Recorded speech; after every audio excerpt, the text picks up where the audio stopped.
Polímeros condutores e suas aplicações. Uma maneira mais inteligente de evoluir. Os polímeros condutores foram disseminados entre a segunda metade da década de 70.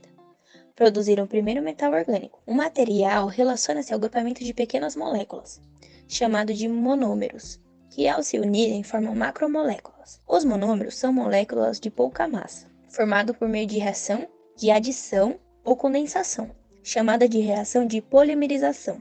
Os polímeros sintéticos podem ser produzidos a partir de origem fóssil, ou seja, fontes não renováveis, como petróleo, carvão mineral e o gás natural, ou podem ser obtidos de fontes renováveis, como vegetais, por exemplo, a cana-de-açúcar, o amido, que são matérias-primas para biopolímeros. Homopolímeros são polímeros onde a unidade de repetição é sempre a mesma, ou seja, formados por apenas um monômero. Geralmente são os polímeros formados por reação de poliadização. Copolímeros são polímeros onde a unidade de repetição são diferentes, ou seja, formados por mais de um monômero. Geralmente são os polímeros formados por reação de policondensação. São os materiais polímericos obtidos por reação de sintetização em indústrias de polimerização, através de matérias-primas diversas, provenientes de fontes renováveis ou não renováveis. Polietileno é aplicado em frascos, sacolas de supermercados e tubulações. Polipropileno é aplicado em copos, talheres, pratos e tapoeres. Poliestireno é aplicado em embalagens de isopor. Policloreto de vinila ou PVC é aplicado em tubos, fios, cabos e no couro artificial.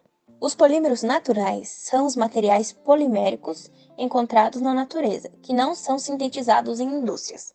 O corpo humano é composto de diversos polímeros naturais, como por exemplo as proteínas e a polissacarídeos.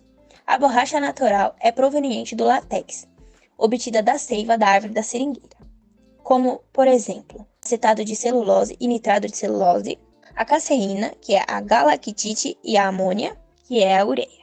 Termoplásticos são polímeros que podem ser reprocessados quando aquecidos novamente, podendo ser remoldados.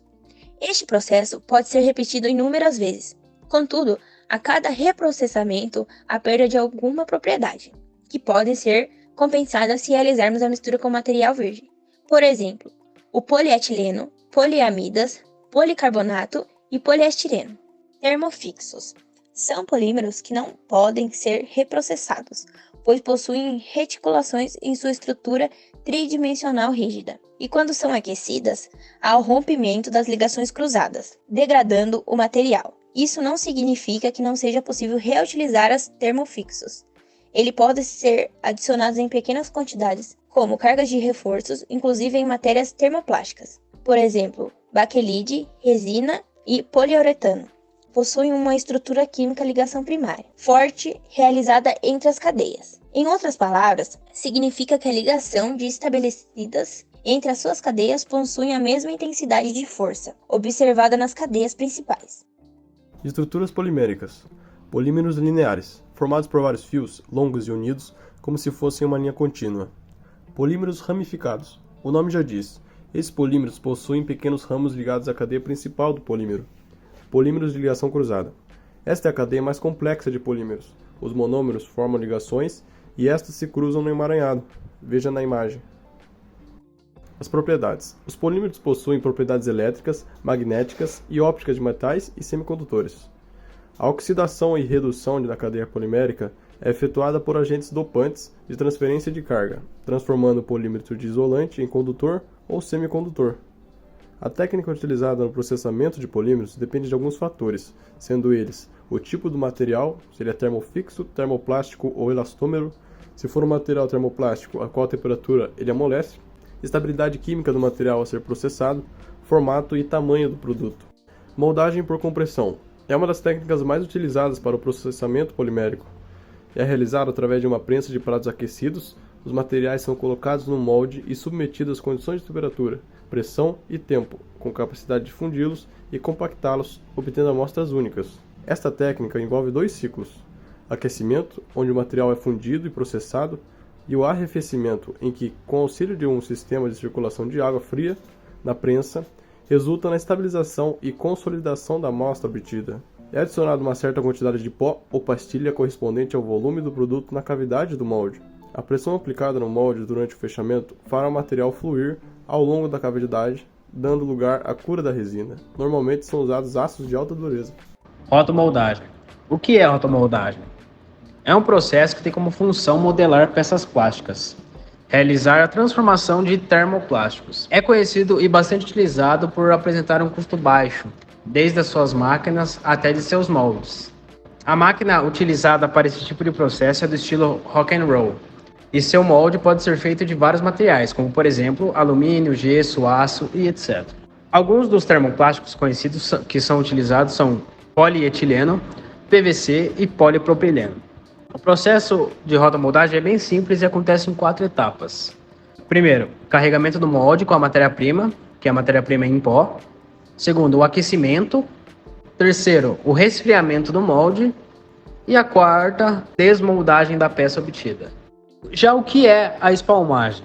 A espalmagem é um processo que consiste na fabricação das pastas de PVC, onde o plastisol, a pasta, que deve apresentar baixa viscosidade para uma boa utilização de matéria-prima, é colocado em um substrato, podendo ser papel liso, malha, tecido, etc.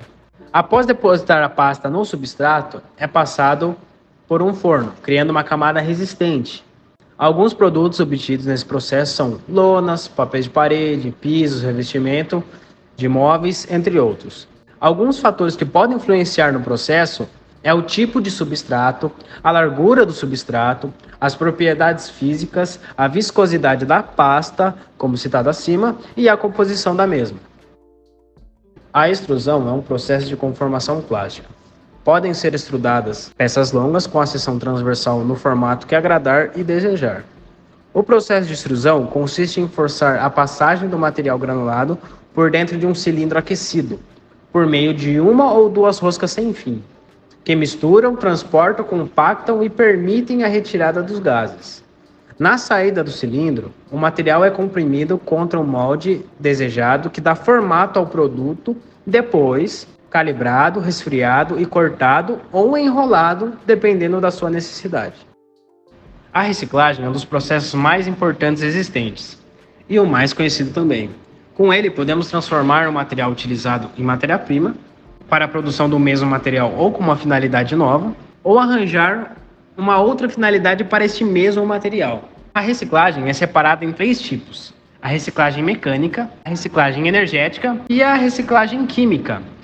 Injeção de sopro e a importância das caracterizações dos polímeros. O processo de injeção por sopro produz uma pré-forma, que em seguida é transferida para o molde. A pré-forma posicionada entre as 2 metades de um molde. Em seguida, é soprado um ar dentro dela, fazendo com que tome a forma do molde, resultando na peça planejada. Dentre as principais características dos polímeros estão suas propriedades mecânicas e químicas. Na maioria dos casos, os materiais poliméricos possuem vantagens sobre as demais matérias-primas devido à sua flexibilidade, resistência à corrosão e por muitos possuírem baixa massa específica. A etapa de polimerização é crucial, pois é nessa em que se definem as características físicas e químicas do polímero, e adiciona-se também os aditivos, tintas, resinas, plastificantes e outros. Estrutura cristalina. As propriedades dos polímeros influenciam diretamente em sua cristalinidade, como por exemplo as propriedades ópticas. Polímeros semicristalinos. Devido ao seu grande comprimento, em condições normais, eles não se cristalizam por completo, possuindo as características opaca. Polímero amorfos, que não se cristalizam devido às características estruturais das suas moléculas, por isso são transparentes. O processo de cristalização de um polímero depende principalmente da taxa de resfriamento durante o processo de moldagem. Agradecemos sua atenção.